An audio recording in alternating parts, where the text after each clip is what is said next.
I found my daughter clinging to life in a burning car, and she whispered it wasn't an accident. Her mom and her mom's lover tried to kill her, 'cause she saw something at a hotel. So I stayed quiet, then made one call that destroyed everything they built. I woke up to the smell of smoke. Not the faint kind from a kitchen mishap. This was thick, acidic, burning plastic. It was 3:47 a.m. The other side of the bed was empty. My wife wasn't there. I found her downstairs in the dark, sitting at the kitchen table with her head in her hands, still dressed from the night before. When she looked up, her face was pale, streaked with tears. "I'm sorry, Aaron," she whispered. "God, I'm so sorry."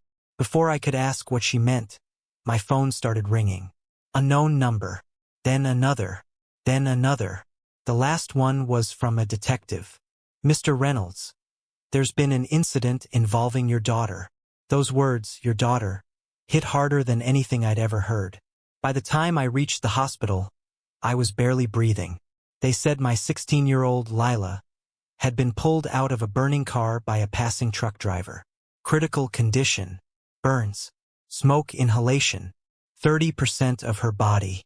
They didn't think she'd make it through the night. I remember standing in that sterile white hallway with the detective, a graying man who looked too tired to ever be shocked again. He told me the fire wasn't an accident. Accelerant on the seats, door locks tampered with, seatbelt jammed. Someone had trapped my little girl inside and tried to burn her alive. And then, like a bullet straight through my chest, the detective asked, "Mr. Reynolds, where was your wife tonight?" I looked up. My wife, Lauren, was standing down the hall. She wouldn't meet my eyes. That's when I realized. She already knew what had happened. And the way she was shaking, the way she said "I'm sorry" before anyone told her the details, made me think maybe she wasn't just sorry for what happened to our daughter. Maybe she was sorry for what she'd done. If you'd asked anyone who knew us, they'd have said we were solid. Married 18 years, nice house in Westfield, New Jersey. 2 cars, 1 kid, and a golden retriever named Toby. Lauren and I met in college. She was a journalism major, I was a film student. We bonded over late nights editing short films and arguing about documentaries. She used to call me truth-obsessed. I thought it was a compliment. I built a career on that obsession.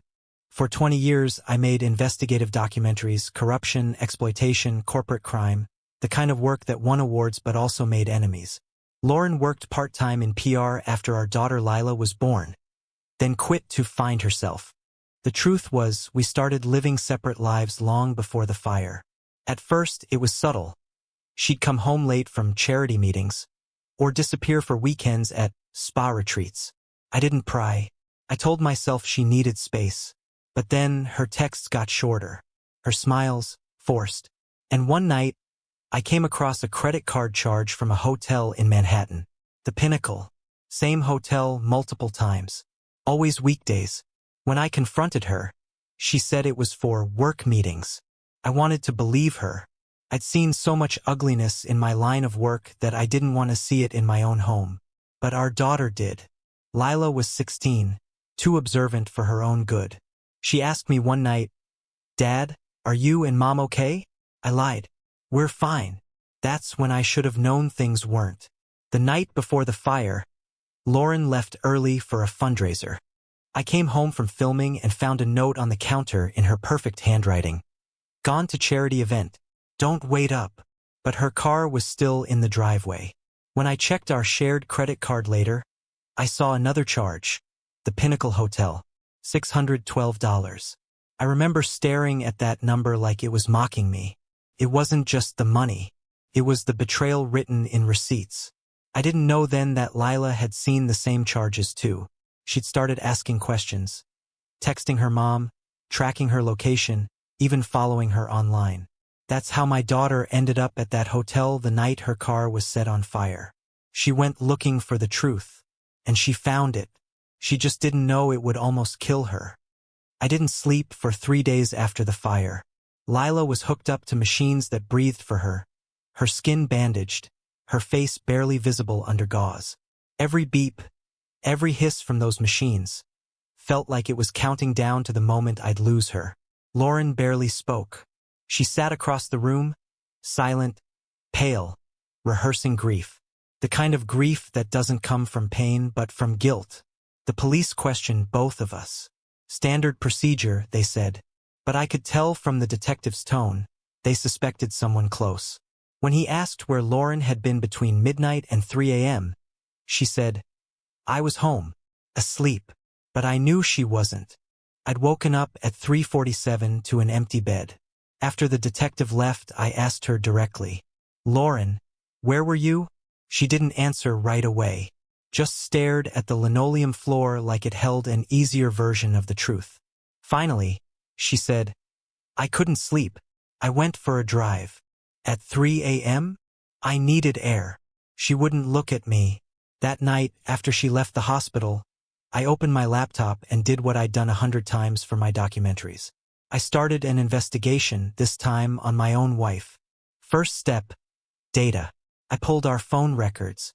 Hers showed multiple calls to a single number over the last few months. A Manhattan area code.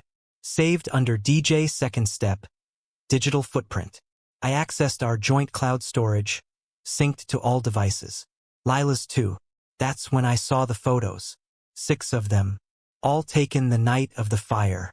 All time-stamped between 11:30 and 11:50 p.m. Photo 1. Lauren, entering the Pinnacle Hotel with a man. Tall, dark suit, expensive watch. Photo 2. Same man and Lauren, together in a suite. He's kissing her. Photo 3. A table covered in cash. Photo 4. Girls. Young. Terrified. Photo 5. The man looking directly at the camera, directly at my daughter. Photo 6. Blurred, as if taken while running. My hands shook so hard I almost dropped the laptop. Then I noticed one more thing. A deleted text from Lauren's number, recovered through Lila's iCloud backup. "Sweetheart, I left my medication at the hotel room, 2847. Can you grab it for me? Use the garage elevator. 4th floor. Love you." It was sent at 11:15 p.m. Lauren was home when that text went out. I know because the home security system logged her keycard entry at 11:20. Someone, either Lauren or someone using her phone, had lured my daughter to that hotel.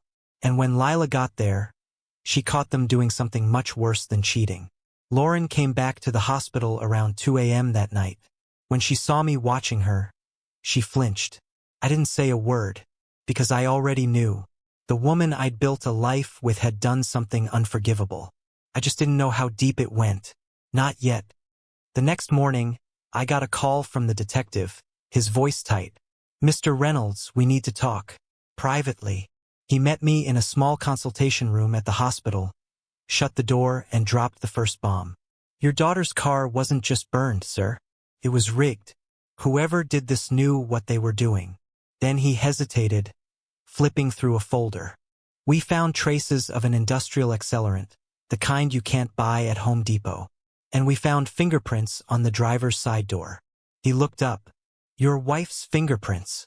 My stomach flipped. "Lauren?" I asked. "You're saying she—" "I'm not saying anything yet, but she was at that hotel. And whoever she met with, he's dangerous." I didn't wait for the rest. I called my best friend, Mark, who'd been my cameraman and fixer for years. We'd been in war zones together. I trusted him with my life. Pull every connection you can on a man named Dalton. Last name unknown. Manhattan. Tied to the Pinnacle Hotel. I told him. By the next morning, he called back with the name Dalton Vance. On paper, he was a venture capitalist. Owned hotels, clubs, luxury condos. Off paper, Mark said, he's a ghost. Offshore accounts, fake shell companies, zero tax history. Oh, and one more thing. The FBI has him on a watch list for suspected human trafficking. Couldn't breathe. Lauren's boyfriend wasn't just a rich asshole. He was a predator. And suddenly, those terrified girls in Lila's photos made perfect, sickening sense. That evening, while Lauren was meeting with lawyers, I searched her home office. In a locked drawer, I found documents she'd been too careful to leave lying around. Receipts, wire transfers, signatures, her name attached to art purchases and charity donations. Hundreds of thousands of dollars. Money laundering. For him. The realization hit me like a punch. She wasn't just cheating. She was helping him hide blood money. And worse, she'd lured our daughter right into his world. That night, Lila woke up for the first time since the fire. Her voice was faint, broken, but her words were clear. "Dad," she whispered. "It was Mom." My blood ran cold.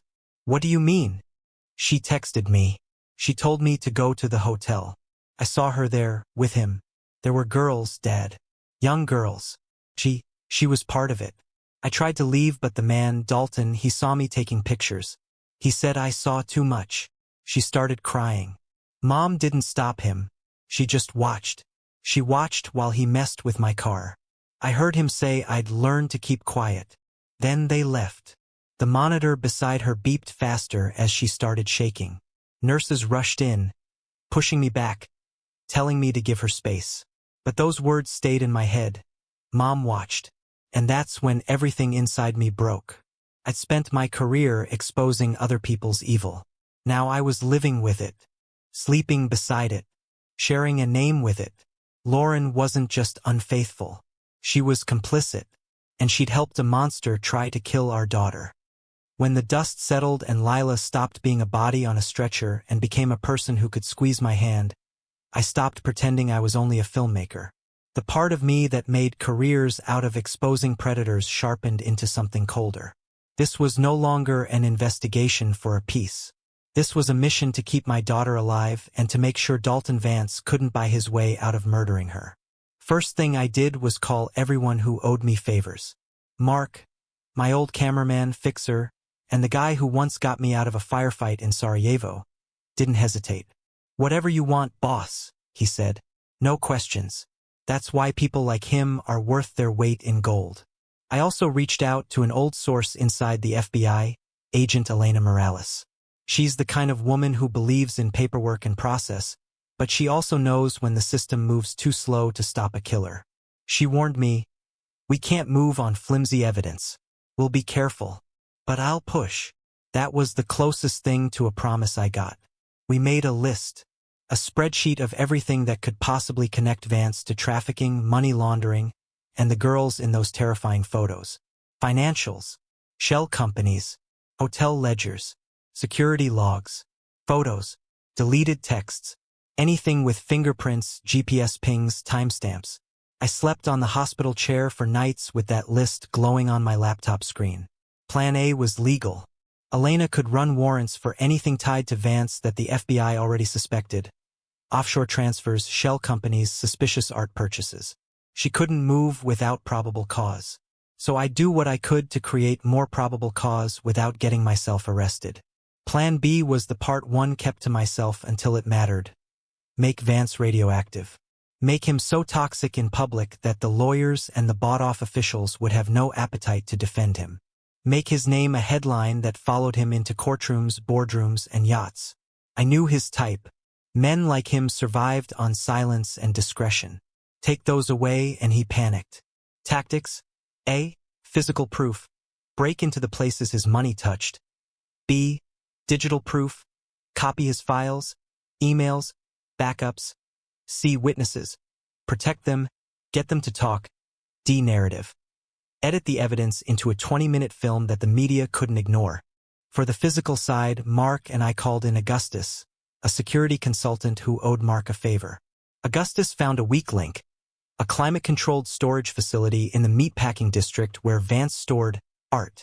Art that moved between anonymous buyers and private vaults. Art that could be invoices and cleaned cash in disguise.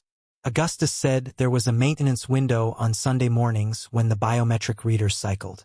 It was risky, illegal if we got caught, but the photographs and receipts there could blow Vance's laundering operation wide open. For the digital side, I set up burner phones, encrypted drives, and dead-drop email accounts. I created fake production companies with plausible websites. I practiced the lies I'd tell security cameras and managers. I rehearsed confidence so I wouldn't tremble when a guard asked for IDs. We also started collecting witness statements quietly.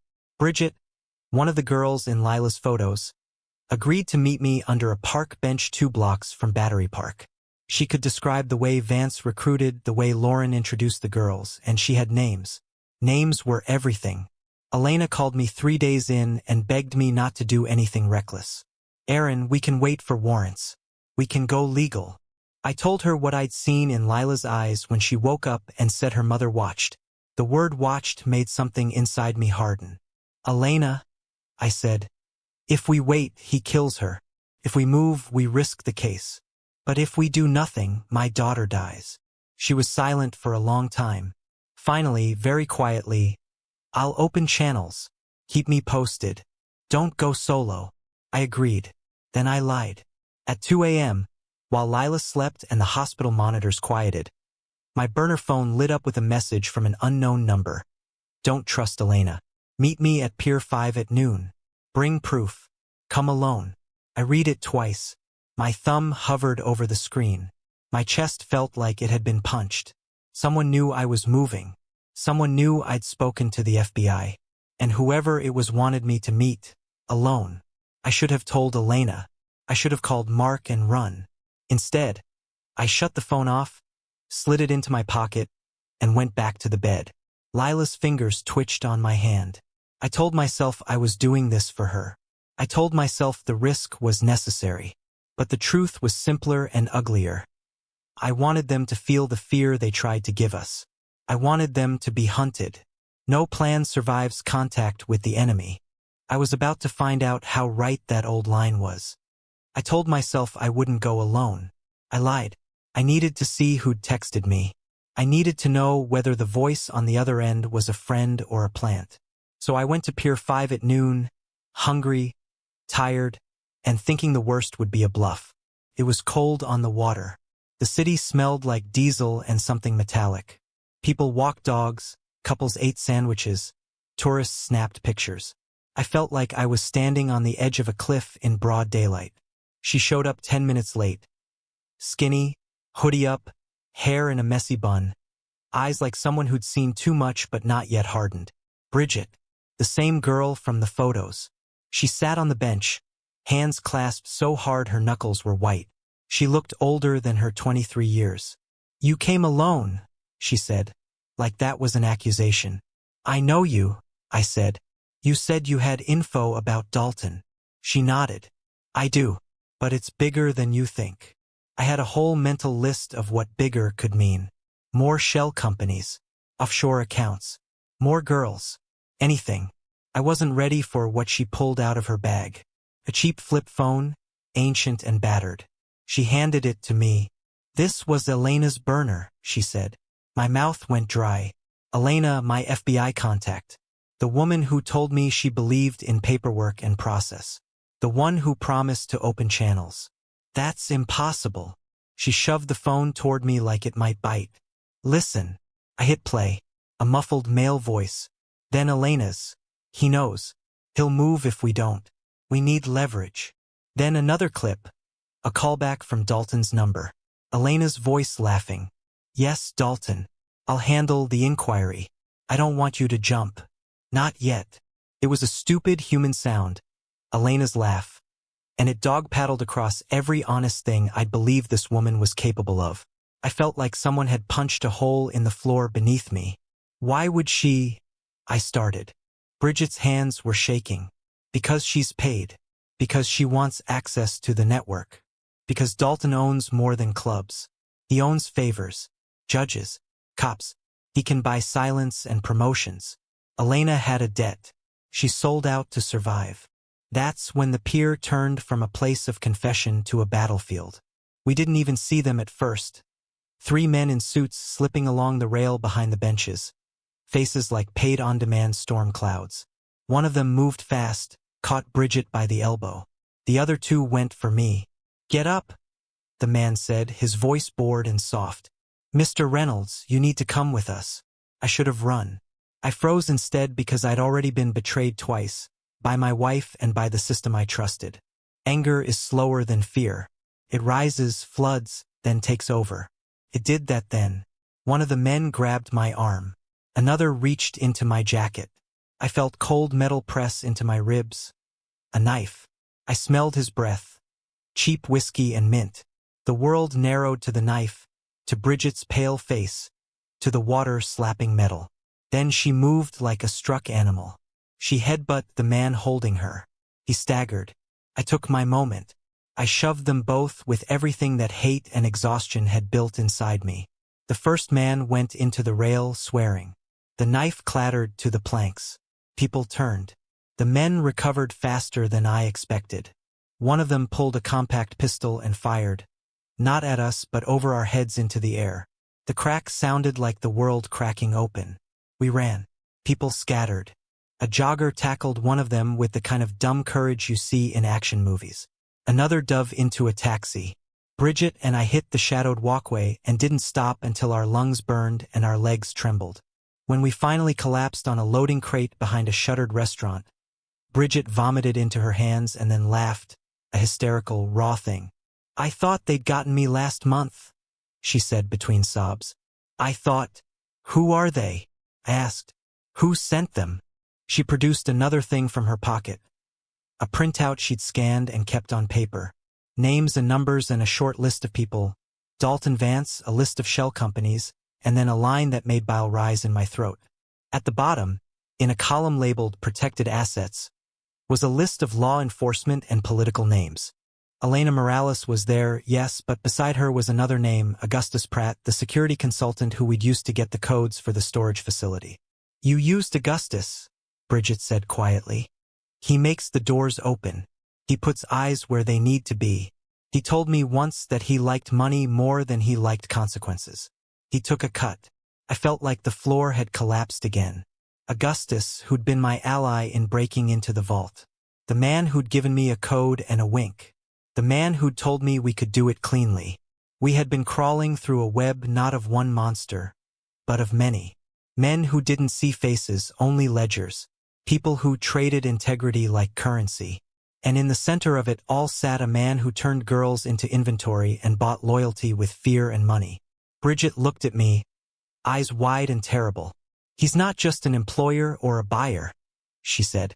Dalton likes to make people disappear. He likes to prove he can. He told me once that the world respects power you demonstrate, not power you whisper about. My chest tightened until I couldn't breathe. Elena compromised. Augustus compromised. Dalton not just a predator but a showman of cruelty. And in the middle of all this, the one person I'd asked to stand with me, the FBI agent, had been selling us out. Someone had just pushed a match into a room full of gasoline. And I was standing in the sparks. I always thought evil was simple. You want something, you take it. You hurt someone, you gain from it. Straight lines, no mystery. But Dalton Vance didn't want money. Not really. Money was just the leash he used to lead others around by the throat. The FBI eventually flipped one of his accountants. That's how I learned the truth about what he'd built. Dalton had grown up the son of a preacher in rural Ohio, the kind of man who believed the world was made up of owners and owned. His father used sin as control, beat his wife, disciplined the girls in the congregation. Dalton ran away at 15, and by 25 he'd learned to run the same scam his father did, only with paperwork instead of sermons. He didn't recruit women for money. He did it because it made him feel divine. He built an empire on human ownership because it let him decide who mattered and who didn't. He liked to remind people that the fastest way to control someone was to own what they loved. And that's where Lauren came in. When the FBI dug through his financial records, I saw the pattern. Every woman he dated, he found through charity events, women with access to money or social influence. He'd charm them, isolate them, then use their accounts to launder cash. When they got suspicious, they'd vanish. Lauren hadn't been his first, just his most useful. She had her father's inheritance, nearly $2 million sitting in investment accounts. Dalton convinced her to invest it in art, in humanitarian projects. He'd already drained nearly all of it by the time I caught on. But it wasn't the money that kept her tied to him. It was the fear. Dalton recorded everything. Every text, every meeting, every bank transfer. He told Lauren that if she ever left, he'd send the videos to the IRS, the police, and me. He told her he'd ruin her before he killed her. And she believed him. When Lila started asking questions, When she caught sight of those bank statements and that hotel name, Lauren panicked. She told Dalton that our daughter had been snooping, that she might have photos.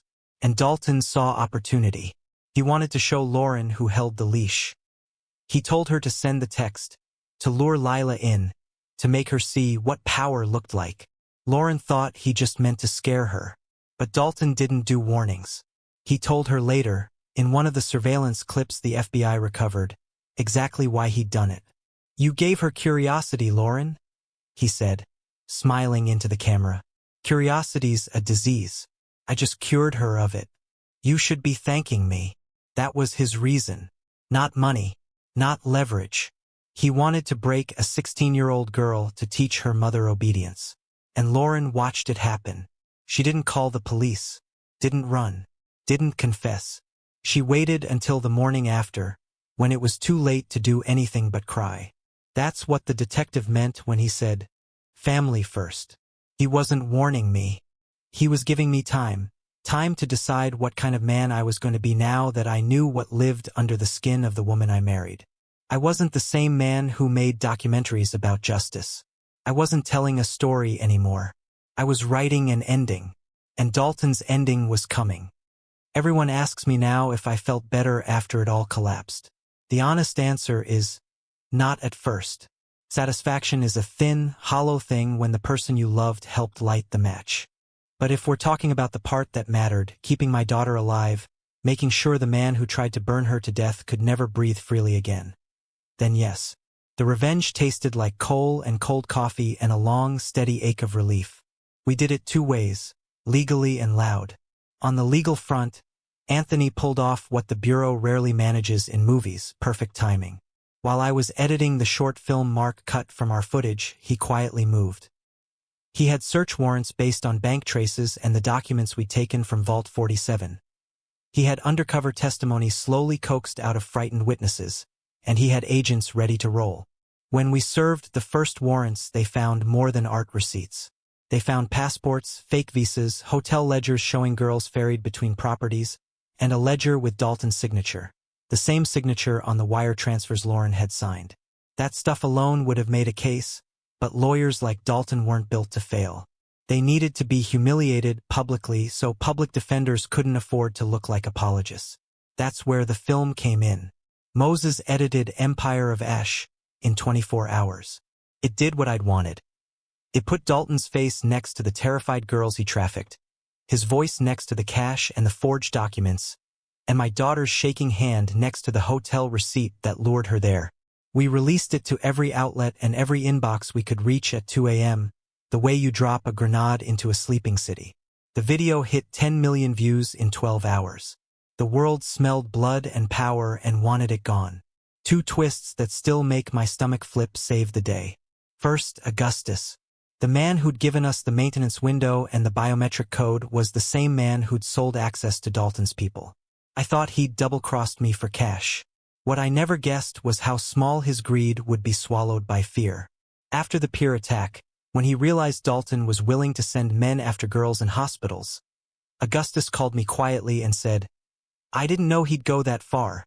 He confessed to providing logistics and, crucially, he had recordings. Recordings of Dalton boasting about teaching mom's obedience and of payment trails tied to shell corporations. He turned state's evidence in exchange for immunity. That flip broke half the defense's argument in court. Second, Lauren. For months, every fiber in me wanted to break her, to watch whatever remained of the marriage wither. Instead, when the trial came, she did something I didn't expect. She stood in front of the jury and told the truth. Not the pretty, rehearsed truth. The ugly, naked version. She read Dalton's messages aloud, admitted to wiring funds, and then, in a voice I barely recognized as mine at all, she said, "I was terrified of him. I helped because I thought it would stop." Then she pushed a flash drive across the DA's table. A confession Dalton made after he thought no one was listening. He'd recorded himself explaining how he'd orchestrated the hotel lesson. He'd bragged about discrediting his enemies. Apparently, when you believe you're untouchable, you also become careless. That confession and Augustus's recordings were the twin nails. Dalton was indicted on trafficking, money laundering, conspiracy, and attempted murder. The jury didn't need to be convinced twice. When the verdict came, guilty on all counts, he didn't flinch. I think he'd spent so long practicing impunity that the idea of being powerless was new to him. What happened to Lauren felt like a mercy and a sentence both. Because she cooperated, the DA negotiated a deal. She took a lengthy sentence, 8 years with serious parole conditions, in exchange for full testimony and help unraveling the network beyond Dalton. She'd lose everything, the house, her reputation, her freedom, but she gave the state the names that led to 50 arrests across 3 states. She took responsibility in a way I thought impossible. I will never forgive her the part where she watched. But I accepted that justice would ask different things of us both. Lila healed in ways I didn't think possible. Physically, she fought through skin grafts and months of rehab. Mentally, she worked with people who didn't gaslight her fear into shame. She got mean in the best way, not vindictive but ferocious about living. She applied to journalism school and, when asked why, she said, "Because I want to make it so other kids don't go looking for truth alone." That line still makes me catch my breath. In the end, the world didn't become a kinder place overnight. Men like Dalton didn't disappear from every shadow. But one empire of cruelty did. Assets were seized, hotels sold, accounts frozen, victims relocated and offered care. Augustus lost his consulting license and a lot of money, but he kept his skin because he chose the right side at the last second. Elena? She vanished from my life and from the bureau in a way that made me feel lighter than I thought I would. 2 years later, Lila and I moved out of the house that had been full of secrets. We kept the dog, Toby. He's the only thing in the world that's still reliably simple. We eat dinners without the radio on. We go to bed without watching the news at midnight. I still make films, but now they're about survivors. Not predators. They're smaller, but they don't hide. Revenge never fixed the house. Couldn't stitch the trust back into place. But it saved my kid. It put a man who believed he was above consequence into a cage. That felt like an ending of a kind worth wanting. And when Lila laughs now, real, loud, reckless, I know it was worth every lie I told and every risk I took. Also, Dalton had impeccable taste in cufflinks. He won't need them in prison.